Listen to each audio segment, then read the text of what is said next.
مگه تو نمیدونی که اون جای مادر منه؟ رحیم تو این زن رو نمیشناسی. لطفاً اسم مادر تو روی اون نذار.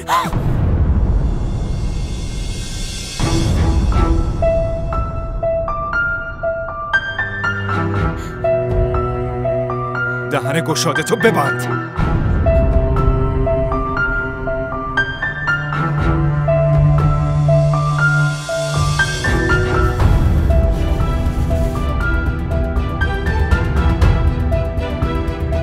قبل از اینکه من از این خونه پرتت کنم بیرون، خودت از اینجا گم شو.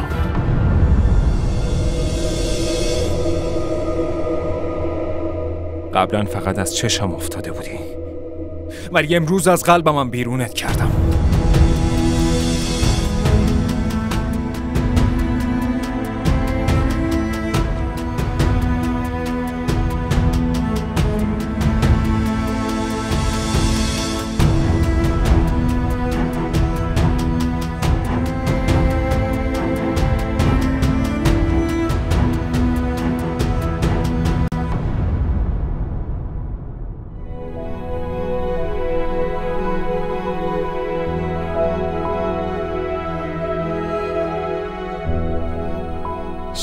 قبلا یه جایی دل کسی رو ناخواسته شکستم.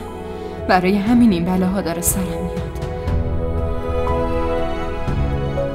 این انگشتر رو بگیر.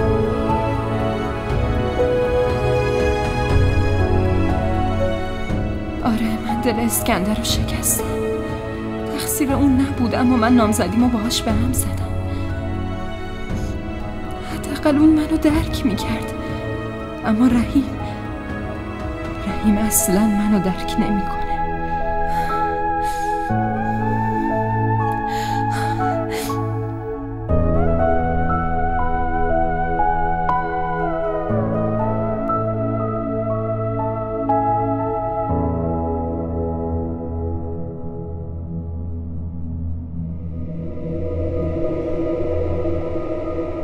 تو چی کار کردی؟ روش دست بلند کردی؟ از تو بعید بود. چی داری که بگی رحیم؟ من متاسفم.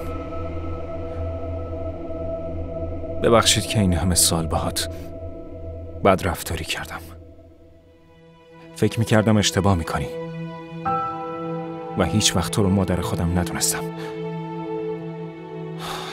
لطفاً منو ببخش. عیبی نداره پسرم. اینو خوب میدونی که توی این دنیا جز تو و نیکان من کسی دیگه ای رو ندارم. تو پسر خودمی. جانان اشتباه بزرگی کرد. عیبی نداره پسرم. این مسائل کوچیک زیاد پیش میاد، نباید جدیش بگیری. منظورم اینه که اگه مادرم زنده بود، جانان همینطوری بهش توهین میکرد.